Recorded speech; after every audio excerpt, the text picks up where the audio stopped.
कुछ सवालात समाअत किए। अब मैं उन तमाम मेंबरान मदरसे से गुजारिश करता हूँ कि आप हजरात जहाँ बैठे हैं वह आपके बैठने की जगह नहीं, बल्कि सब लोग यहाँ बैठे हैं, आप भी आकर बैठ जाएँ। बराए करम आपकी मेहरबानी होगी। मेरी गुजारिश है, गर्मी है तो सब लोगों के लिए है, सिर्फ उनके लिए पर्सनल नहीं है, हमारे लिए भी गर्मी है, सबके लिए गर्मी है। हम इतनी गर्मी में अंदर ढके हैं और आप उस गर्मी में बैठ करके तरबतर हो रहे हैं। इससे बेहतर है कि महफिल मिलाद में बैठें, इस गर्मी को बर्दाश्त कर लेंगे तो इंशाअल्लाह इसके सदक़े में मैदान महशर की गर्मी कम हो जाएगी। हाँ, आज जिस ज़ात गिरामी के नाम से यह महफिल मंसूब है, किसी शायर ने एक बहुत प्यारे अंदाज में लिखा था कि मिटता रहेगा नाम रज़ा के हरीफ का। कह दीजिए सुभान अल्लाह। जो बच्चे टहलने हैं मैं उनसे गुजारिश करता हूँ, बैठ जाओ अपनी जगह पर, बैठ जाइए। यह अहम प्रोग्राम है और यही प्रोग्राम मेरा मेन है। इसके बाद सलातो सलाम का पूरा मामला हल है। आप बैठ जाएं, आप इत्मीनान के साथ। मैं एक शेर पढ़ रहा था, मिटता रहेगा नाम रज़ा के हरीफ का, बजता रहेगा डंका बरेली शरीफ का, बजता रहेगा डंका बरेली शरीफ का। अहमद रज़ा ने टूटी चटाई पर बैठकर परचम बुलंद कर दिया है दीने हनीफ का। अहमद रज़ा ने टूटी चटाई पर बैठकर परचम बुलंद कर दिया है दीने हनीफ का।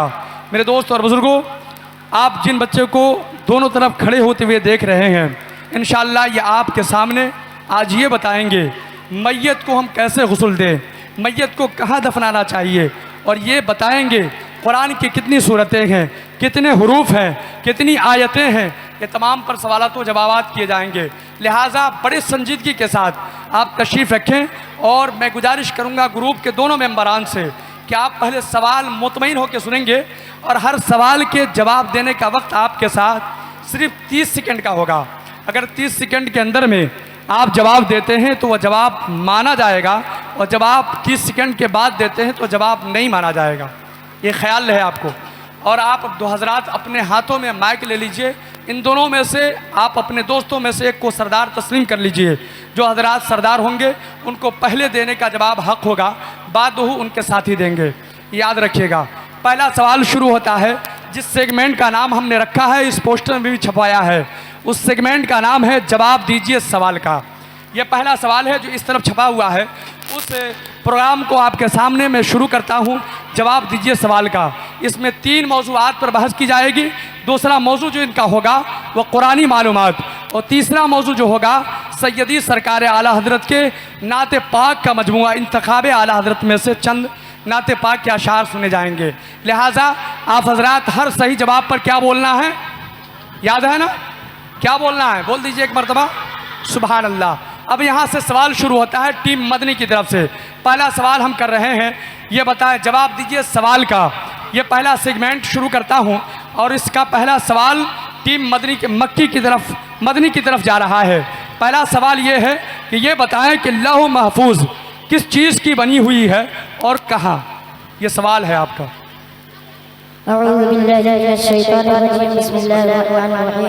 जी। हज़रत इब्न अब्बास रज़ियल्लाहु ताला अन्हुमा फरमाते हैं कि लौह महफूज को अल्लाह तबारक व तआला ने सफ़ेद मोती से बनाया है और वो 7वें आसमान। सुभान अल्लाह। जवाब इनका भी दुरुस्त है। बड़े प्यारे अंदाज में आपने सुना। लौह महफूज जो 7वें आसमान के ऊपर है वो किस चीज़ का बना हुआ है, आपने समाअत किया। अब बादहू सवाल टीम मक्की की तरफ। आप ये बताएं कि लौह महफूज के जिल्द, सफ़े और तरफ़ैन किस चीज़ के हैं। बिस्मिल्लाहिर्रहमानिर्रहीम। जवाब हज़रत इब्न अब्बास रज़ियल्लाहु ताला अन्हु फरमाते हैं कि लौह महफूज का जिल्द और सफ़े सुर्ख याकूत के हैं और उसके तरफ़ी मोती याकूत के हैं। सुभान अल्लाह। जवाब इनका भी दुरुस्त है। अब सवाल टीम मदनी की तरफ है। ये बताएं कि लौह महफूज का तूल व अर्ज़, लंबाई चौड़ाई कितनी है। हज़रत इब्न अब्बास रज़ियल्लाहु ताला अन्हुमा फरमाते हैं कि लौह महफूज की लंबाई ज़मीन व आसमान के माबैन फासले के बराबर है और उसकी चौड़ाई मशरिक़ से लेकर मगरिब तक के फासले के बराबर है। बक़ौले दिगर उसकी लंबाई 500 बरस की मसाफ़त है। सुभान अल्लाह। जवाब इनका भी दुरुस्त है। बड़े प्यारे अंदाज में आप जवाब समाअत कर रहे हैं। बहुत अहम सवालात है प्यारे बच्चों। बच्चों दोनों को हटाओ यहाँ से, खामोश रहेगा। बड़े प्यारे अंदाज में आप समाअत कर रहे हैं और बहुत अहम तारीख़ी बातें आपको सुनने को मिल रही है। आगे टीम मक्की की तरफ है। ये बताया जाए टीम मक्की कि लौह महफूज का कलम किस चीज़ का बना है और कहाँ है? हाँ बोलिए। इब्ने अब्बास रज़ियल्लाहु तआला अन्हु फरमाते हैं कि लौह महफूज का कलाम नूर का जो उससे बना हुआ। सुभान अल्लाह, जवाब इनका भी दुरुस्त है। अब टीम मदनी की तरफ एक सवाल लग गया इसमें का, वो सवाल ये है कि ये बताया जाए कि लौह महफूज का कलाम किस चीज़ का है? कलाम, कलम नहीं, कलाम। हजरत इब्ने अब्बास रज़ियल्लाहु तआला अन्हु फरमाते हैं कि लौह महफूज का कलाम नूर का है। सुभान अल्लाह, आपने भी जवाब वही दिया था गालिबन, है ना? मैंने सवाल आपसे वो नहीं किया था, मेरे ख्याल से मेरा सवाल था कि लौह महफूज का कलम किस चीज़ का है? हाँ? हाँ, वो भी चलिए है। हाँ, जवाब सही दे दीजिए। माशाअल्लाह। अब टीम मक्की की तरफ है। पहला सवाल ये बताएं, कफन दफन के बारे में हम सवाल कर रहे हैं, आप ज़रा समाअत करेंगे। सवाल ये है कि मैयत को ताबूत में रख करके दफन करना कैसा है? ताबूत, पहला सवाल है आपका कि मैयत को ताबूत में रख करके दफन करना कैसा है? जवाब थोड़ा दूर हटा के बोलिएगा। हाँ, ताबूत के मैयत को किसी लकड़ी वगैरह के संदूक में रखकर दफन करना मकरूह है, मगर जब जरूरत हो मसलन जमीन पर है तो हज लगे और उस सूरत में मैयत के मसारिफ यानी अखराजात उसके माल में से दिए जाए जो मैयत ने छोड़ा था। बहुत गड़बड़ हो रहा है भाई साहब, एक वो काम कीजिए, दोनों माइक का। अभी आपने जवाब समाअत किया, ये भी जवाब इनका बिल्कुल दुरुस्त है। आप शरीयत के मसले समाअत कर रहे हैं। अब सवाल टीम मदनी की तरफ है।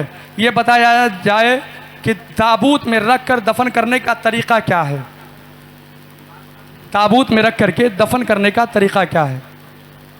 ताबूत में रखकर दफन करने का सुन्नत तरीक़ा ये है कि ताबूत के अंदर मिट्टी बिछा दी जाए और दाएं बाएं कच्ची ईंटें लगा दी जाए और ताबूत के ऊपर मिट्टी की लिपाई कर दे, गर्ज ये के अंदर का हिस्सा लहद की तरह हो जाए। सुभान अल्लाह, जवाब इनका भी दुरुस्त है।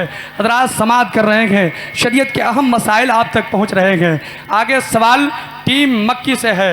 आप बताया जाए टीम मक्की, आप सवाल पहले समाअत करेंगे फिर जवाब देंगे इत्मीनान के साथ। टीम मक्की से ये सवाल है, क्या मौत को भी मौत आएगी? जवाब जी हाँ, मौत को भी मौत आएगी। जब जन्नती जन्नत में और जहन्नमी जहन्नम में चले जाएंगे हाँ। तो मौत को जन्नत और जहन्नम के दरमियान लाकर मेढे की शक्ल में ज़बह कर दिया जाएगा। सुभान अल्लाह, जवाब इनका भी दुरुस्त है। अभी इन दोनों हजरात में से किसी ने गलती करने की कोशिश नहीं की है। अब आगे देखते हैं इन लोगों में ये प्रोग्राम कहाँ तक चलता है। आगे सवाल टीम मदनी से है। आप बताएं कि मैयत को गुस्ल देते वक्त कुल्ली किस तरह करवाई जाए? मैयत को गुस्ल देते वक्त ना कुल्ली करवाई जाए, ना नाक में पानी डाला जाए। हाँ, कोई कपड़ा या रुई भिगोकर मैयत के दांत मसूड़े नाखों पे फेर दिया जाए। सुभान अल्लाह, जवाब इनका भी दुरुस्त है। अब टीम मदनी की तरफ है, मक्की की तरफ। ये बताया जाए कि क्या शौहर अपनी फौत शुदा यानी इंतकाल कर गई बीवी को गुस्ल दे सकता है या नहीं? जवाब, शौहर का अपनी फौतशुदा बीवी का गुस्ल देना नाजायज़ है। सुभान अल्लाह, जवाब इनका भी दुरुस्त है। हजरात आप समाअत कर रहे हैं, शरीयत के अहम मसाइल पर गुफ्तगू की जा रही है। बहुत कम ऐसे मसले सुनने को मिलते हैं। आज दारुल उलूम अहले सुन्नत अनवारुल उलूम के प्लेटफार्म से आपको ऐसे ऐसे मसाइल सीखने को मिलेंगे जो इल्म का ज़ख़ीरा आप लूट कर अपने घरों को जानिब जाएंगे इंशाअल्लाह। आगे सवाल टीम मदनी से है। आप बताएं, बादे गुस्ल मैयत के जिस्म से कोई नजासत निकल गई तो गुस्ल दोबारा दिया जाए या नहीं दिया जाए?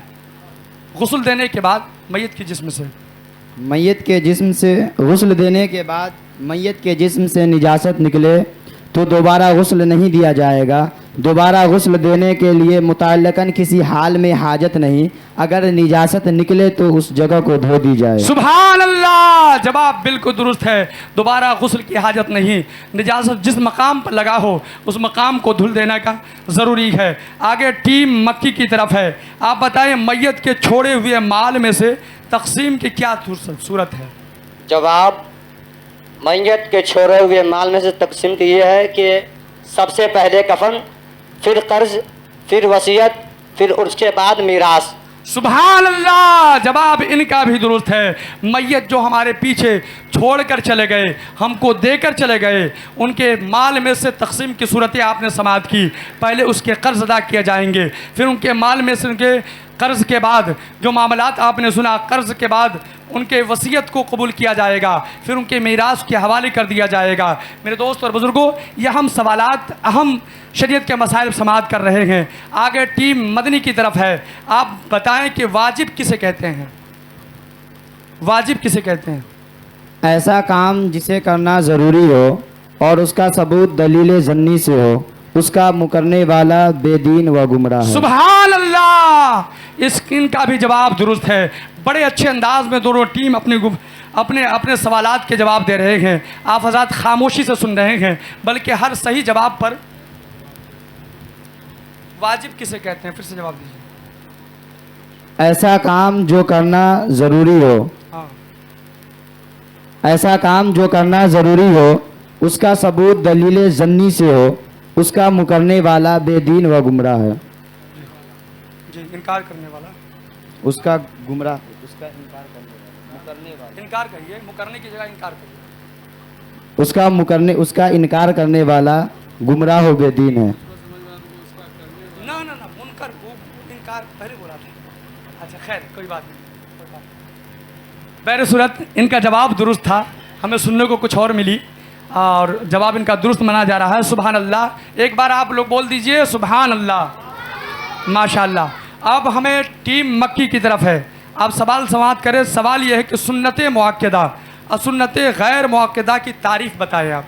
सुन्नत मुअक्कदा, सुन्नत गैर। जवाब सुन्नत मुअक्कदा वो काम है जिसे हुजूर पाक सल्लल्लाहु ताला अलैहि वसल्लम ने हमेशा फरमाया हो, अलबत्ता कभी बयान जवाज़ के लिए तर्क भी किया हो, जिसका छोड़ना नादरन इताब का मुस्तहक़ और आदतन छोड़ने वाला अज़ाब का मुस्तहक़ है।